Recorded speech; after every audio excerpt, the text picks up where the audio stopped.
this is not going to help me get things done any faster.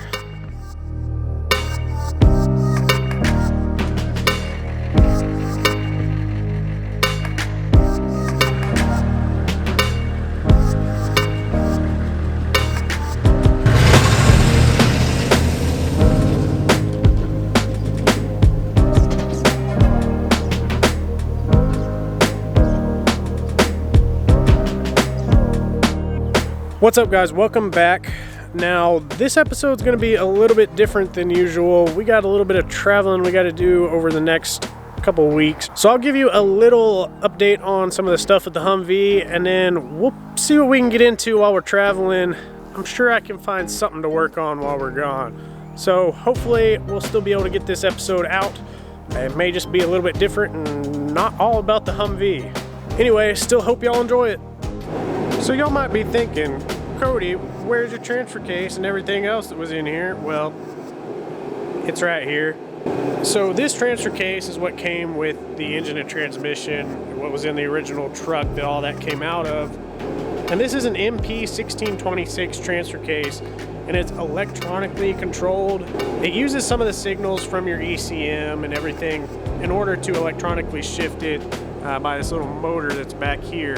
This is not a bad transfer case at all, but I want to go ahead and go with a manual transfer case on this. It's just going to be easier, especially if I want to start doing some off-roading or overlanding type stuff in this. To me, it'd just be easier to go ahead and use a manual. That way I know what gear it's in and everything. So we're going to swap this out for an MP1226. It's basically the same transfer case and everything. It's just a manual shift instead of the electronic there. And that's actually going to take a little while to come in. So while that is all going on, actually I am doing some traveling coming up. We're going to work on some other stuff.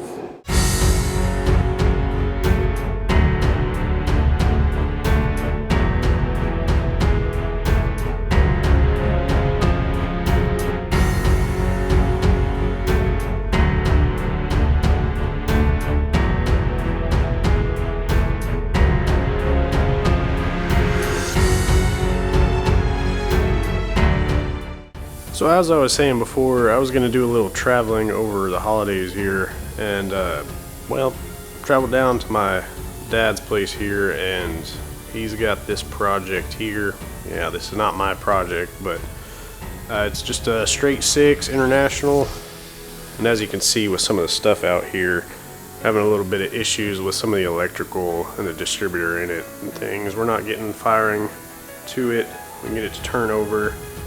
Some work had been done on this before, but we don't know what type of work or anything. We don't know if they've tried to go to a 12-volt system or if it's still the original 6 volts. So right now we're kind of just tracing down things on it, trying to get some answers on what's done, what needs to be done, and then also just trying to get some spark. But we worked on this for a couple of evenings. We got it turned over and everything, but we can't get the spark out of the distributor. Something's up with that, so we can't get it to fire up right now. But we'll do a little bit of research on that and see if we can get this started up sometime soon. So I wanted to show y'all the new bead roller I got in here. This bead roller is from Furic, and it is a heavy duty bead roller. This should roll our stainless steel with no problems. I had a previous bead roller that was kind of aluminum bodied, and it just wouldn't touch the stainless steel on rolling a bead. So ended up ordering this. This claims it can do 1/16 of an inch, 16 gauge stainless steel. So let me show you. I've already done a few pieces here just because I wanted to test it out before I show y'all any of this, because, well, I don't want to show y'all tools that don't work. So here is a couple of pieces. I've already rolled the bead on here, and as you can tell, it rolls this stainless steel no problem at all. So I'm going to be working on rolling some beads today on all the tubing that I made. This is our lower radiator tubing there. Let me get to another part of this lower radiator tubing as well. And then I think we also need to do the intercooler tubing that we made up. But with this new roller, these go super fast. The old roller that I was trying, it would take me 10 minutes just to even put a slight little bow in the tubing. This knocks it out in maybe a minute a roll. So I'm gonna set y'all down over here and I'm gonna roll a bead. So on this roller, we just have a regular bolt up top here. So we just need a wrench. That's a 5/8 socket there. And so you basically just tighten it, and it tightens this up and puts your bead deeper, basically. So I have this piece here. I've already done this end, and now we got this end here to do. And I'm just wearing a glove because the handle is metal here, and I don't want my skin rubbing on that. I'll rub a blister in my hand.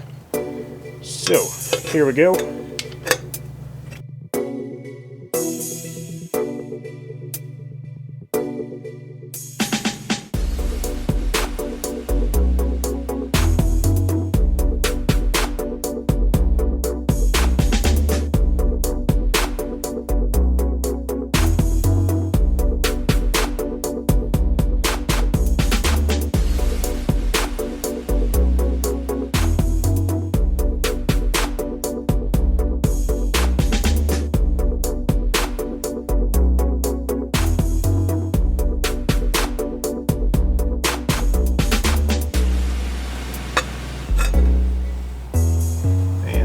Our bead. All right, guys, I gotta stand here around this corner here. It's quite windy out here today, but I got a few things to talk to y'all about on this episode. Now, this episode hasn't quite gone the way I really wanted it to. You saw whenever I traveled to my dad's, we couldn't get that thing running quite yet. So we're gonna have to actually look up some stuff. Maybe I order some parts on that. So that didn't quite turn out. Also, before I actually left to go down there, I ended up ordering a new manual transfer case for this. I was hoping by the time I got back, it was going to be about the right amount of time that it was going to take them to build it and ship it here. But there was an issue with that order as well. However, I think we have it worked out all right. So it's just going to be coming in late, but I think we're still getting it in from the same company. So we did get that bead rolling done on all the tubing, so that is actually good to go for all that. That's one thing I needed to knock out. It doesn't take a whole lot, just takes some time to get it done. But also, let me show you what I'm doing with the shifter.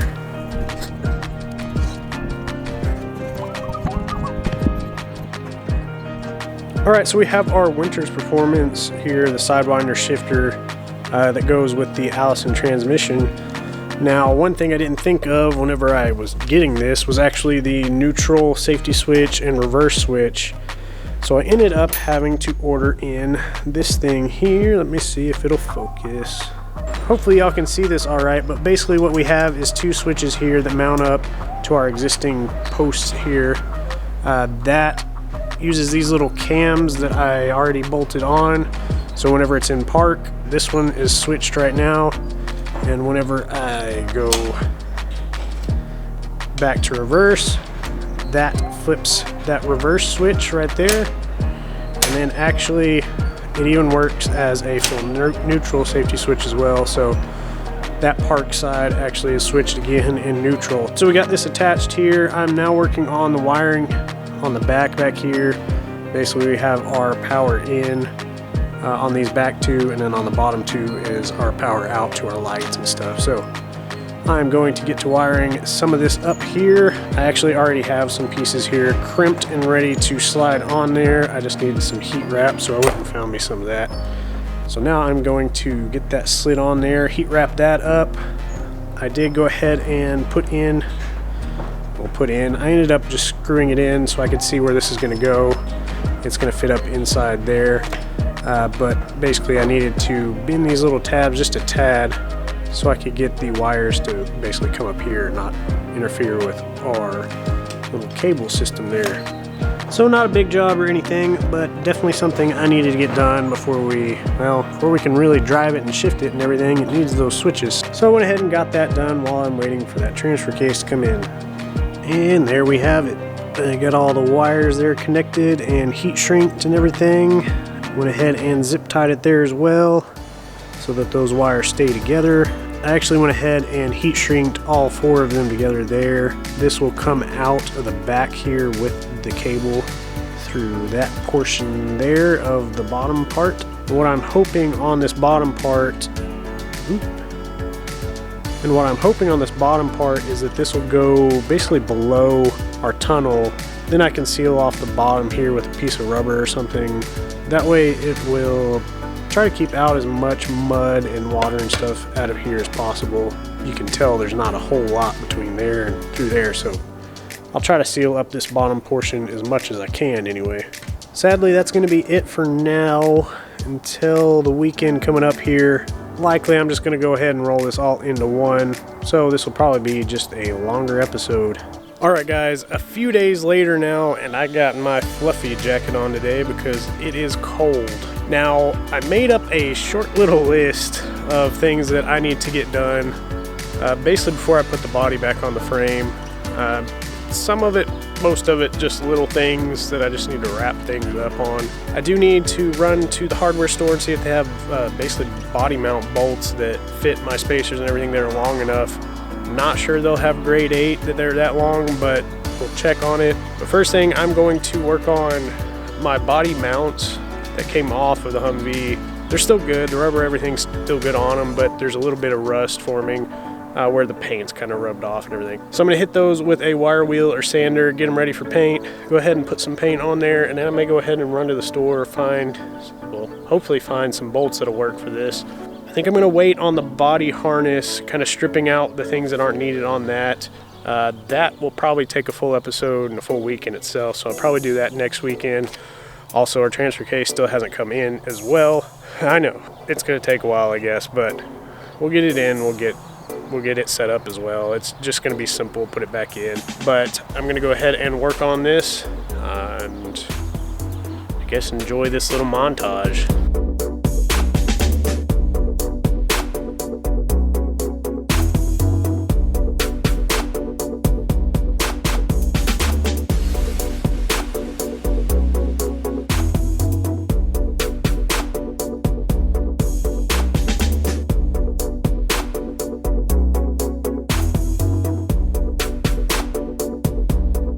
Alright, I was wrong about the wire brush. It actually worked perfect on that rubber. I used basically the smallest wire brush I could just to knock off all the scaling and everything. And on that rubber, it basically just took off the overlaid paint and stuff that they've done on it. So they turned out just great. I'm going to prep these with a rust inhibitor, and then I'm going to either prime them and then paint them, or just hit them with that rust inhibitor if it acts as a primer, and then I'll just paint over the top of that. So while the first coat of that rust inhibitor dries up on those, I'm going to go ahead and take one of these and go to the hardware store and see if I can find some bolts to fit this. Also need some hose clamps and some few other things, so I made me a little list. So I'm gonna go run to town and see if I can go grab everything. Well, we're back now, and trip went okay, but they did not have the bolts I need. Basically, they don't have grade 8 bolts that are 7 inches long. Got those ordered. We did go ahead and pick up some hose clamps and everything for our radiator tubing that I needed to do anyways, so it wasn't a complete bust. So let's get back to a few things in here. So it's so cold out here, my paint wasn't drying very fast at all. It sat for over an hour and still it'd come off with your finger. So I kind of just put a heater in front of it, and so far so good. It's drying pretty quick now. But here's our body mounts. They're drying up now. Once those are done, basically I'll just throw them in a bag and, well, wait until we put the body on. So I noticed whenever I took the transfer case out that I did not like the way this little mounting system here was mounted up there. It still had too much movement for me. So what I went ahead and did, and this is just like a brace that basically braces the back side of your transmission to the top of your transfer case. It just gives a little bit more strength to your connection housing there. Basically helps with any twist a little bit more. Because I have to take this off anyways, I went ahead and kind of made this. Now, basically where that's going to bolt in to our transfer case, it's going to be able to move up like that, and then that'll give us a lot more solid of a mount than just this little thin piece of metal mounted to the transfer case. So I am going to kind of finish this up a little bit. So I'll probably just sand it. It's stainless steel, so I don't really have to coat it any, but I want to get it to where it fits just a little bit better. fits pretty good there, but we need to get it to drop down just a tad on that hanger. And to do that, I need to cut out here a little bit more because that kind of braces that top part a little bit. So with this, I think I may try this out as a plug for the bottom of the fuel tank. It's basically just kind of like it squishes together there. Then it has a hole in the bottom, which I have that capped off right now with a crush washer, and that seals it off so far. I tested a little bit with some fuel in the top and nothing's leaking out the bottom. So I may go ahead and hook this up for our fuel tank plug that's on the bottom. It's just a little bit more robust than just a regular kind of rubber plug that goes in the bottom. I'd used a rubber plug before, and whenever I went and take the plug off to drain the fuel out this last time, it kind of just had deteriorated, kind of turned into kind of a gummy substance on it. It still came out fine and didn't break off into the engine or anything like that before, so I'm not too worried about if I have to go back to something like that. But I think this would work a little bit better, especially if we can have it to where it's a metal plug style instead of that rubber. But anyway, I got a little bit of modifications on that. As you can tell, that is way too tall to be a plug. I need to cut it down. That's my thought on that, and I'll let y'all know if it does well or doesn't do well. All right, there are body mounts all painted up and ready to go. That's our body lift there. I'll also have to create a lift for the hood as well in the front, but I haven't gotten to that part, and I can do that after the body gets on, so I'm not too worried about that right now.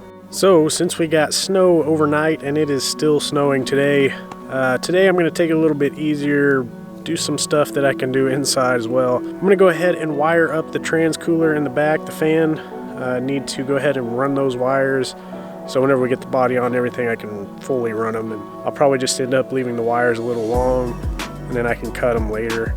But we have pre-run wires on the fan, so I need to go ahead and solder in one of these connections. This is a waterproof automotive grade connection. I'm going to work on soldering this into the fan, and I'll just go ahead and take the other side and go ahead and solder in some wires, just extra long in case I need to do any modification of it, but I can always cut it off later. So I'm going to get to the shop now because it is still cold out here, and we'll get to wiring this up on that fan. So on the wires for the fan back here, I went ahead and took these and tested them. Basically our blue here is going to be a positive and the black is going to be our negative. At least for mine it is. I want air to flow through this way, so I want that fan to be sucking air, not blowing it. Basically opposite of the way the wind's going to be going whenever you're driving. So I don't actually have these types of connections here, so I'll probably end up just snipping these and soldering in the wire connection that we need here for that. So I'm going to get to doing that, and I'll be back with y'all in just a minute. All right, there we go. I got the fan all wired up to that connection there. I went ahead and also just wired up a bunch of wire here to the other side of that connection so I can run it later. There is going to be a wire loom that goes around this. I may end up putting it in the old wire loom that's on the body. Not sure yet. We'll figure it out later. But it's prepped and ready to go now. Oh, and I almost forgot, we got the rear drive shaft in here. Now the front we're still waiting on because I need to actually go ahead and make the relocation mount there. But that I'm not too worried about. We can get it driving with just the rear and then come back and do the front after that. Also, hopefully next weekend I may have the new transfer case as well, and we'll get that put in. Hopefully hook all that stuff up and have it ready to go. And my short little list here is getting shorter, so we're getting there. And hopefully not too long before we get that body back on there. But then we have a lot of body work to do. Maybe. We'll see. Now I'm testing out that fuel tank plug. I may end up having to get a different washer for the bottom. I don't know if the little copper crush washer is going to seal it up very good for us. I may need to get a nylon, like a PTFE style washer on the bottom to seal that off better. But I believe that system is going to work for us once I get a washer that's going to work on that bottom plug there. I have two little ports that are coming in. They're stainless steel ports that I'm going to be putting on the bottom of the lower radiator tubing. That'll give us a port for our heater core and a port for our overfill tank. I did end up finding out on the LMM Duramax here, there's a T that coolant line comes into and goes down to the lower radiator tubing. So I'll be kind of mimicking that on this build as well. So it's just a bunch of little things like that, but we're getting them done, and eventually we'll have this thing back together and ready to drive. Now I know this wasn't my typical episodes, and it wasn't just all about the Humvee on this one, and hopefully after we get this Humvee done, we'll have other projects to do as well. But I hope you still like this episode, guys. If you did, go ahead and hit the like button, subscribe, share, and as always, I'll see y'all next time.